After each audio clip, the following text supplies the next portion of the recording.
Diminta oleh Abu Bakar supaya datang ke Madinah azan, enggak mau. Diminta oleh Sayyidina Umar, Bilal datang ke Madinah azan, enggak. Sampai akhirnya datang Sayyidina Al-Husain.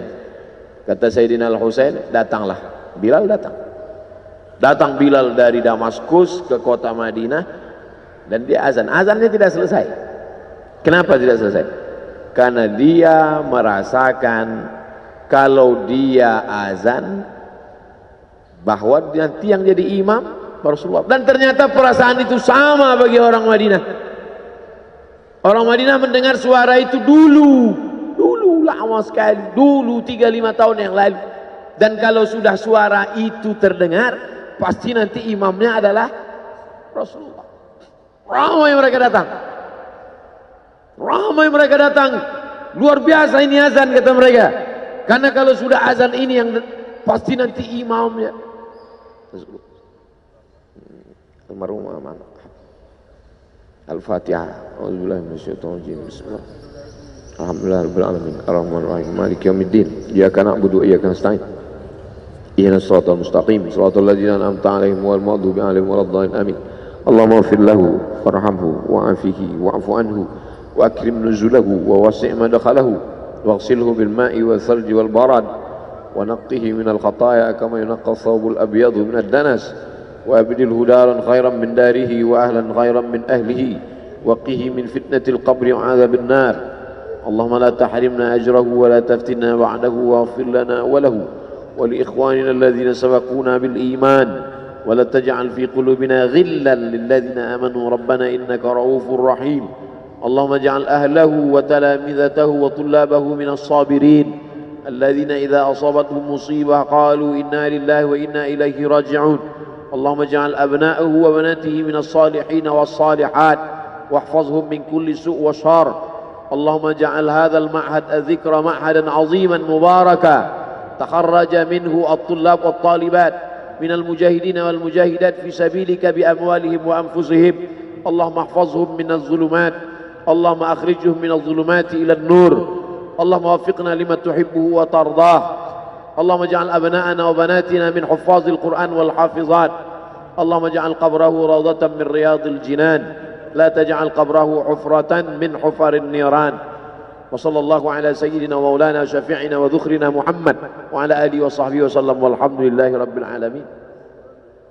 Kalau sayang dengan almarhum, hidupkan majlisnya, meramaikan, bangkitkan semangat, tunjukkan kepada Allah Subhanahu wa taala bahwa kita cinta. Sab'atun yudhilluhumullah, 7 orang yang dapat naungan yauma la illa dhilluh, hari itu tak ada naungan kecuali naungan Allah. Rajulani, 2 orang tahabba fillah, berkasih sayang karena Allah, ijtama'a alaih, bersama karena Allah, wa tafarraqa alaih. Saya berharap saya dengan almarhum, saya dengan Abah Raud, saya dengan para sahabat termasuk yang mendapatkan naungan ini. Saya dengan almarhum tak ada hubungan kepentingan. Kami tak ada hubungan politik. Kami tak ada hubungan ekonomi. Kami murni karena la ilaha illallah Muhammad Rasulullah. Alaiha nahya, dengan itu kami hidup. Wa alaiha namutu, dengan itu kami mati. Wa biha nub'atsu insyaallah, dengan itu juga nanti kita akan dibangkitkan. Sayang dengan Nabi, hidupkan masjid-masjid. Sayang dengan ulama, hidupkan majlis-majlisnya. Jaga peninggalan-peninggalannya. Lanjutkan perjuangannya. Itu bukti sayang. Sayang bukan di tepi bibir, sayang bukan basa-basi. Oleh sebab itu kita akan dituntut di hadapan Allah tentang nikmat besar ini. Mudah-mudahan kita lulus ujian dunia, ujian akhirat. Amin ya rabbal alamin. Terima kasih segala perhatian. Mohon maaf segala kesilapan dan kekhilafan. Jangan lupa salat sunat isyraq 2 rakaat. Terima kasih. Wassalamualaikum warahmatullahi wabarakatuh.